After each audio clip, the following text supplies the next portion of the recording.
Hi everyone, it's Kim from Dodges and Daisies, and I wanted to welcome you back to my channel. I'm so happy to be back. There have been a few videos that I've been wanting to film actually for a while, but I ran out of ink in my printer and I do so much with my printer when it comes to crafting that I was actually stalled with so many projects for the past week. And just couldn't film any videos, but I have my New York completed journal to flip through that needed photographs, so I was waiting on that.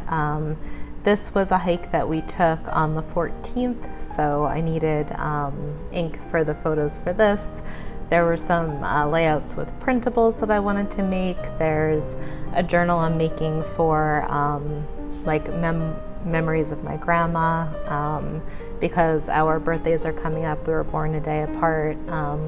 There's just been a whole lot of ideas that I've had and projects that I've been working on that I was only able to get like half done because I was waiting for ink.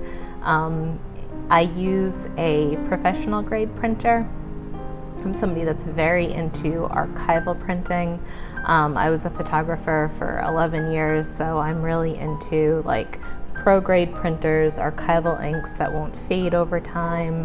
To me, memory keeping is something that I'm gonna have for the rest of my life and perhaps pass on to another relative. So, you know, photos that don't fade and high quality printing is kind of a big deal to me. So I need specific ink for my printer, and I guess because there's been, you know, all of these issues with shipping lately and supply chain issues, it just took forever to get here. So all that to say, I will have a lot to share with you guys this week, next week, and yeah, it was just that I was waiting on ink, but now that I have it, I've been able to work on some projects and complete some spreads that I've been doing. So the footage that you just saw was a place called Pearsons Falls in North Carolina, and I actually have that right there, the name of the place that we were at. It was only about like 35-40 minutes away from us, and if you guys are new to the channel or are just kind of discovering either my Instagram or YouTube, I do a lot of travel journal things, but travel I'll put in quotes because I do a lot of local exploring. So we do a lot of day trips, things that you can get to in an hour or 2 hours, things that aren't expensive. You don't need to worry about hotels or flights or too much planning. I'm really a proponent that every day can be an adventure if you have the time and just a little imagination and creativity. And there's some really wonderful places probably locally to you that you don't even know about. And I have travel journals full, I mean like volumes of them, that are all day trips, that are all places that were within like an hour, 2 hour, 3 hour drive from us that were really beautiful places to explore. So if you're somebody that is like me, that really has a bit of a wanderlust spirit but doesn't necessarily go very far from home, those two things don't have to necessarily negate each other. You can kind of find really exciting, beautiful things around you if you just kind of look a little bit past where you're from. So we live in South Carolina right now. On the weekends that I feel healthy enough to, I'm not always healthy enough to, but we go into North Carolina, and just really, really beautiful places. Like I said, Pearsons Falls was only about 40 minutes from us, and we had never been, we had never even heard of it, and it was just, as you could see in the footage, just lovely, just absolutely lovely, like a fairyland. I was convinced that we were going to see fairies when we were there. It was just so beautiful. It was an overcast day when we went, so it wasn't too hot. It was just kind of slightly raining, which made it feel just almost like a rainforest. The colors were just these rich, deep greens and browns, and I'm telling you, it was the happiest I've been in months. I felt so connected to this place, like my soul just came alive here. And so I had to do a spread about it. I've been working on the spread, so it is finished, so it's going to be more of a flip through today than in how to, but I'm also going to let you in on what I did. So I did want to include photos from Pearsons Falls. So I did print out photos from the day because, like I said, the place was just beautiful. It was just like a fairy, like a little fairyland. I am somebody that just is very affected by like my surroundings, which is one reason why I'm so into home decor and why my studio decor is so important to me, is because I really am very affected by like what I see and what's around me. And this place just fit my soul. That's the only way I can describe it. The colors, the plants, the atmosphere, it was just so peaceful and so alive at the same time that it just, as we hiked it, it gave me a sense of peace. It gave me a sense of wonder.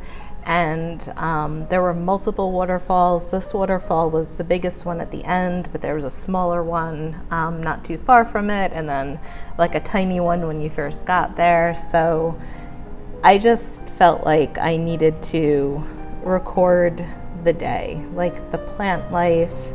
Even this, like the bridge was just covered in moss and stone, and just everything about it was really beautiful. I don't get into pictures a lot anymore. I've become quite self-conscious with photos, but me and my husband definitely took time and just took photos and did some silly things, and I wanted to include that too because I do think it's important that, you know, we're in front of the camera sometimes, not just behind, and that we kind of don't forget to add those little moments in once in a while.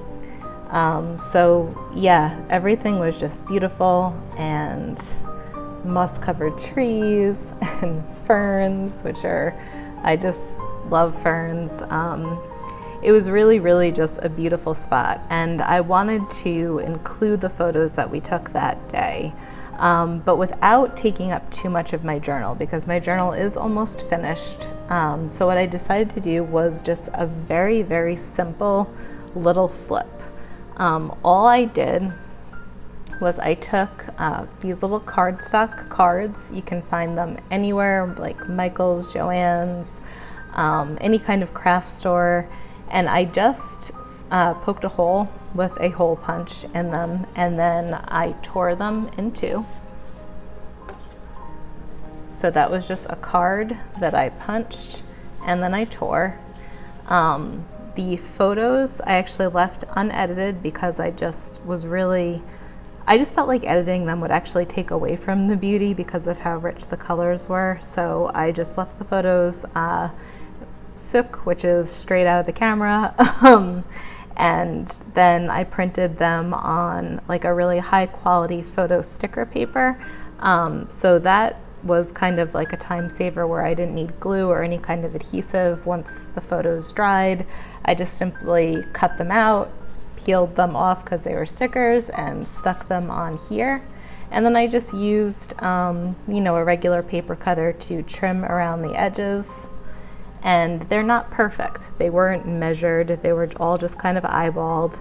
So there's just kind of not really a perfection about these, but more just kind of like a traveler's notebook kind of feel to them, where they're mostly uniform, but there's not a perfection to them. There's kind of a bit more of a free spirit about them. And then I used twine, and I left enough space in the twine that would allow me to flip through. And then I did a few knots just so I knew that they wouldn't fall out, and then just put a little bit of glue where the knots were to kind of hold it so it wouldn't unravel. And I did use kind of like a jute twine, like this is kind of a hardy twine that I knew, could hold up. And even though this particular journal isn't a junk journal, if you do add things like twine or lace or fibers or just different things that kind of stick out of a journal, you can kind of have that junk journal look just by your own creation. And I really love that look. I love when you see like lace sticking out or ribbons sticking out. It gives it kind of that junk journal feel, even if you're using kind of like a pre-made journal. So I'm all for just things sticking out and things not being perfect. Each page, if you were to take the photos away, is a fully collaged page. So I definitely thought about the layout looking full and complete, whether or not the photos were there. And like I said, I just put where we were, and I used some fern decorations because there were a lot of ferns. I'll show you guys the book that I used. This is one of my absolute favorite books to craft with. It's such a favorite that I actually rarely share it with anybody. It's kind of something that I keep for myself. If I were to ever come across this book again, I would definitely keep a copy of it in my book collection and not use it for crafting. It's just such a special book to me. It's called The Field Book of Common Ferns. I almost wish that I hadn't used this when I first got it, but I use it very sparingly, and copyright originally was 1928. This is the revised edition in 1949, but it still has that kind of 1920s feel to it. The photographs are just absolutely dreamy, and then the illustrations are just as dreamy. So like I said, this is one of my most favorite books like ever. And I use it sparingly for special moments. And but I did use it for this one. So the pages look like this. I did cut one of the ferns out, and I used it here and here for the decorations. And then I used one of the pages that have like these photographs of the ferns to kind of cover inside this glassine envelope, because there's journaling in the back. So what I did was I fully journaled. It's multiple pages, it's a lot of journaling, and then I tucked it in the glassine envelope because I wanted it to be private journaling, not public journaling, and I knew I was going to share this publicly. I then designed over the glassine envelope so you couldn't really see, but to even give it like an added protection, I put one of the photograph pages in the front of it, and then the journaling in the back, and then just close that flap down. And that's not that there was anything super personal in it, but just more emotional. I think journals are such a great place to just release emotion, and it doesn't have to be like some kind of like, secretive or deeply personal thing. It's just, sometimes it's nice just to have a place where you can kind of just let out your emotions without judgment. And because of that, I'm always a proponent of like these secret little pockets in journals.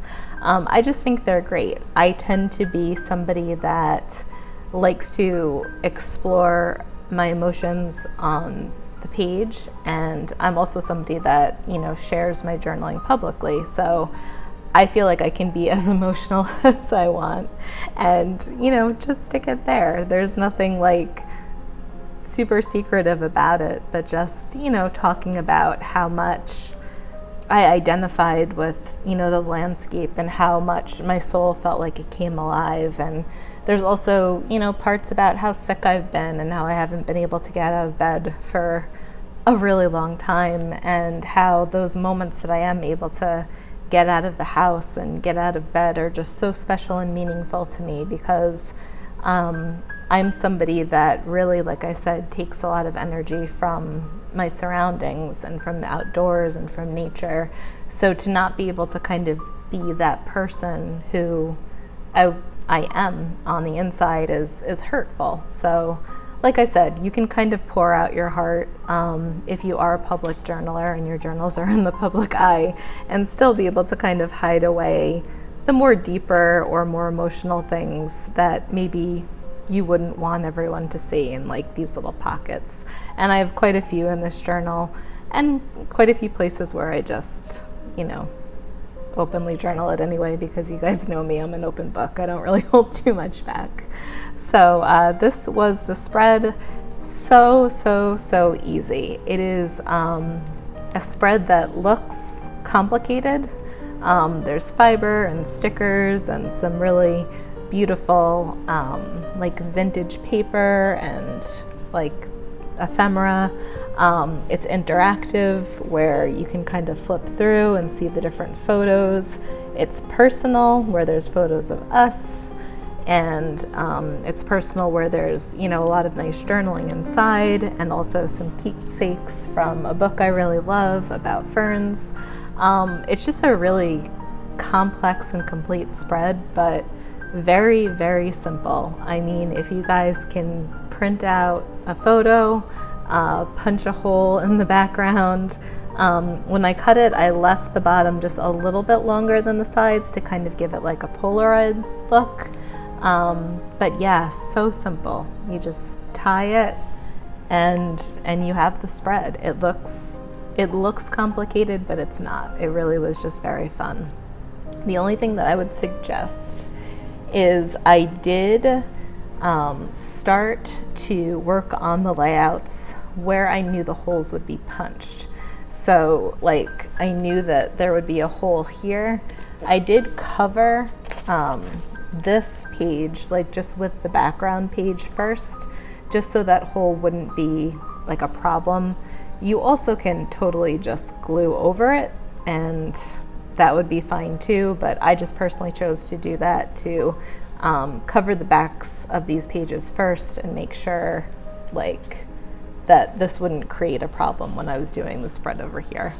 So I think a little bit of that paper got off. And the same with this one. This is actually a spread I'm going to be doing about my uncle.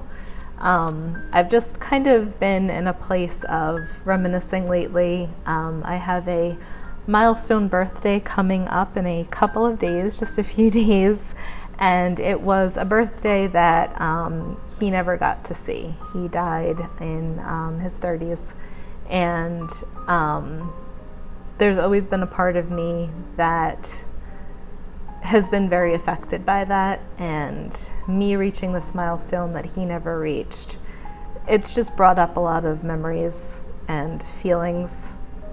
Oh my God, feelings, it's so bizarre for me. But I was gonna do a spread about my uncle and just kind of how I'm feeling about reaching this milestone that he never got a chance to reach. So that's what that will be. But again, I kind of like premeditated and pre-planned where like what the next spread was going to be, so that hole wasn't like taking me by surprise. So yeah, this is my spread from that day. I hope that you guys are okay. I hope that you are enjoying your long weekend, and I hope that you enjoyed that footage. I really love sharing footage of nature, because to me it makes me just feel alive and at peace.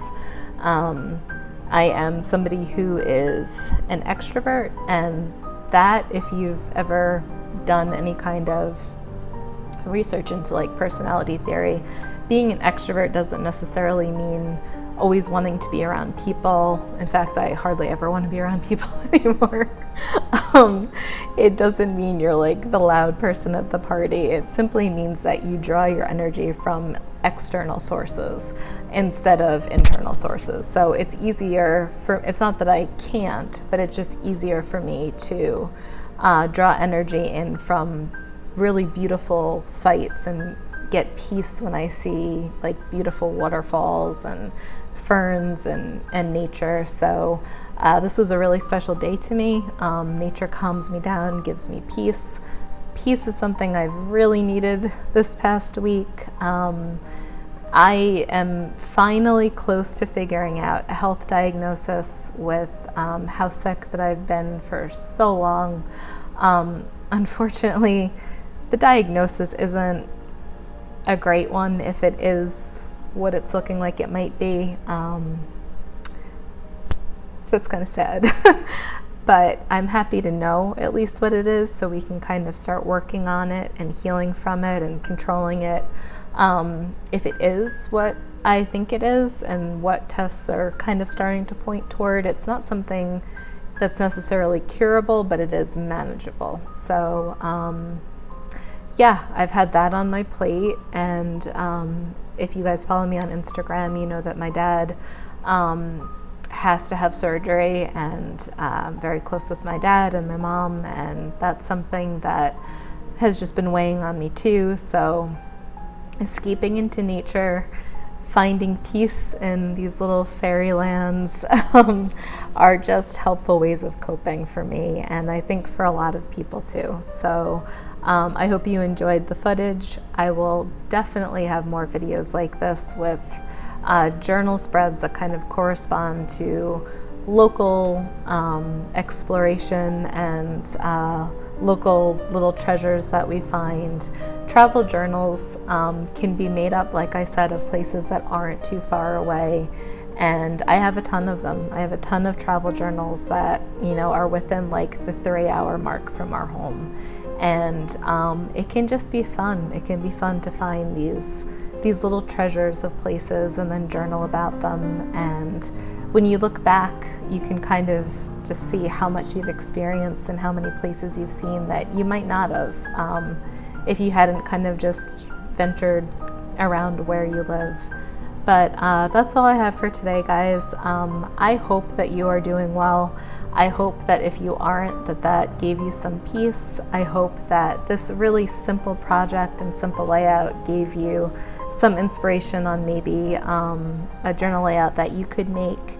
And if you could just keep my family in prayer for my dad's surgery. He is a kidney transplant recipient, so he does have a compromised immune system, and anytime he goes through something, it's always a little bit more complicated. So prayers are appreciated for him and for me, and just know that I am always holding all of you in my heart and wishing you guys nothing but peace and happiness, even if they're just small moments throughout your day. And if you like my content, please give me a thumbs up or a subscribe. It helps this little channel grow and me be able to create more content and share more peaceful moments with you guys. So sending you all my love, and yeah, I'll be back in a few days, probably post my dad's surgery and post my birthday. But I have a lot planned, and now that I have ink, I can share it with you guys. So wishing you all the best, and I'll talk to you soon.